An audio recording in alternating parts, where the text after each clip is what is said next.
Have you ever paused to wonder what truly happens when a woman chooses to marry a man who is already married? On the surface, it may appear as just another relationship born of affection, passion, or companionship. But beneath the surface, deeper spiritual laws are at play, laws of karma, duty, and destiny that do not bend simply because of human desire. Paramhansa Yogananda often reminded seekers that marriage is not merely a social bond. It is a sacred spiritual agreement, a soul contract that carries karmic responsibility. When a man and woman unite, their energies intertwine, and their lives are woven together by threads of duty and love. If that thread has already been tied once, and another knot is added, the fabric of life becomes more complex. The question is not only about morality, or what society says, but about the unseen energies of love and attachment. When another woman steps into the life of a man who is already bound, she enters a river of karmic currents that were already flowing. Sometimes these currents bring lessons of patience, sacrifice, and forgiveness, but often they bring waves of jealousy, division, and sorrow. The man himself becomes divided, his attention, his responsibilities, his loyalty split into two directions. The first wife may silently carry wounds of betrayal, while the second wife may unknowingly inherit the weight of unresolved karma. And yet, within this, there is also the possibility of awakening, for every painful entanglement in life is also a lesson meant to guide the soul toward truth. So let us explore this subject gently, not with judgment but with clarity, asking together, what does such a choice truly mean for the woman, the man, and for the karmic destiny of all involved? Marriage, in the spiritual view, is far more than a contract or a ritual. It is the weaving of two souls into a shared journey of destiny. Paramhansa Yogananda often described marriage as a sacred partnership, where man and woman become companions not only in worldly duties but also in the inner pilgrimage toward God. It is a school of the heart, where each learns patience, kindness, sacrifice, and devotion through the mirror of the other. When vows are exchanged, even if unspoken, subtle threads of energy are formed in the astral realm, binding two lives together. These threads carry with them the weight of karmic responsibility to honor, protect, uplift, and remain faithful to one another. This is why in yogic teachings, marriage is not to be entered lightly, nor pursued only for passion or pleasure. It is an arena where both souls are given the chance to grow through service and selflessness. When harmony exists, marriage becomes a sanctuary, a place where divine love can be reflected through human love. When it is broken, the same union can become a source of pain and karmic bondage. For this reason, saints and masters always advised seekers to treat marriage with reverence. It is not just about fulfilling worldly duties like raising children or managing a home, though these are important. At its heart, marriage is meant to be a partnership in which both souls inspire each other toward truth, guiding each other through life's challenges with compassion and faith.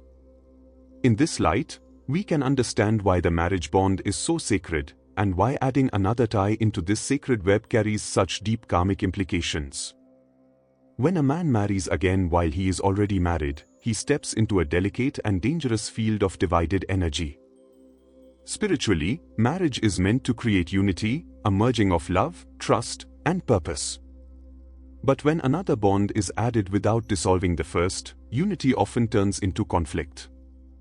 The man's duties are no longer whole, they are split between two lives, two women, two sets of responsibilities.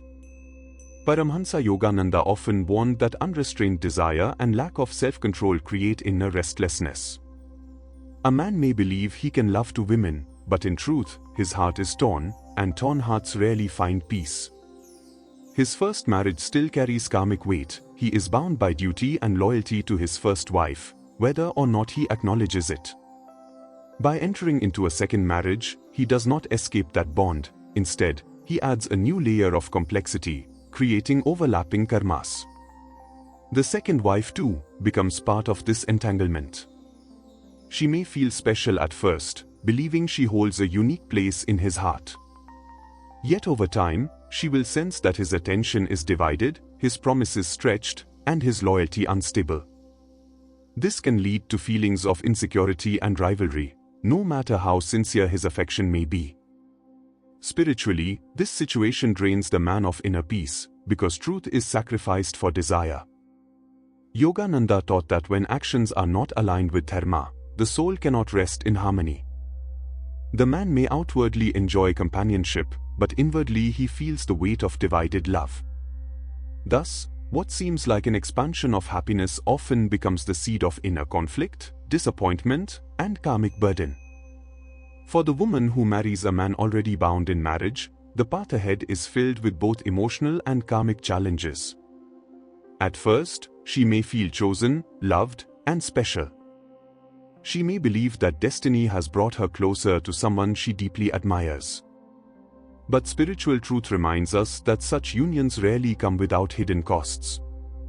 When she enters this relationship, she also steps into the man's unresolved karma with his first wife. This means she inherits not only his affection, but also his burdens, his responsibilities, and the unfinished duties of his first bond. Yogananda often said that true love never causes harm or sorrow to another. If the happiness of one woman is built upon the pain of another, then that happiness will eventually turn into restlessness. The new wife may begin to sense rivalry, jealousy, or guilt in her heart, even if she tries to remain strong. These emotions are signs of the deeper karmic imbalance created by such a union. Society too may place judgment on her, which adds to her inner struggle. Spiritually, she may feel a constant lack of completeness, because her place in the man's life is always shared with another. In many cases, the second wife ends up feeling insecure, never fully free to enjoy the relationship, because she knows a part of his loyalty belongs elsewhere.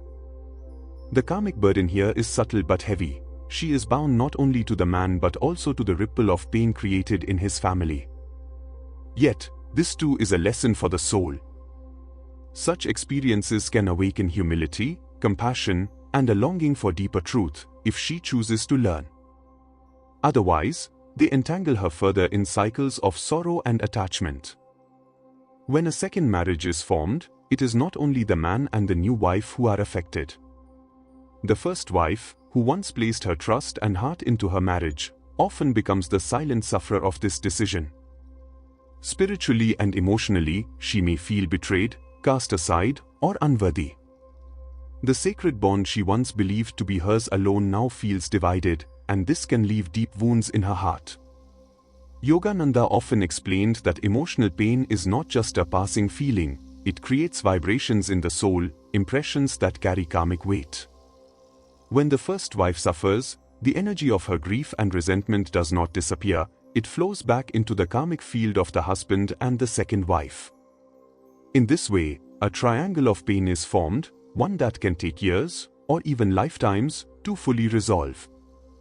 If children are present, the consequences grow even more serious. Children absorb the vibrations of their parents like sponges. They may not fully understand the situation, but they feel the tension, the division, and the sorrow. This creates confusion in their hearts, often manifesting as insecurity, rebellion, or deep sadness. In yogic teachings, such experiences can create what we call generational karma, a cycle of wounds that passes from parents to children, and from children to their future relationships. Thus, one choice made in desire can ripple across many lives, shaping destinies far beyond the couple themselves. The first wife's struggle becomes a spiritual test for her, whether she can transform pain into forgiveness and strength. But it is equally a test for the man and the second wife, for they too will carry the karmic responsibility of the suffering they have caused. Even though such situations are filled with pain and division, the spiritual path always offers a way toward harmony. The question is, can marriages like these be healed, or at least balanced? The answer lies in how much truth, sacrifice, and selflessness each person is willing to bring into the relationship. Paramhansa Yogananda often reminded seekers that no situation is beyond redemption if it is approached with sincerity and alignment to dharma. For the man, this means he must stop acting from selfish desire and begin living with honesty. He cannot escape responsibility toward either woman, and if he tries, life will only mirror back greater conflict.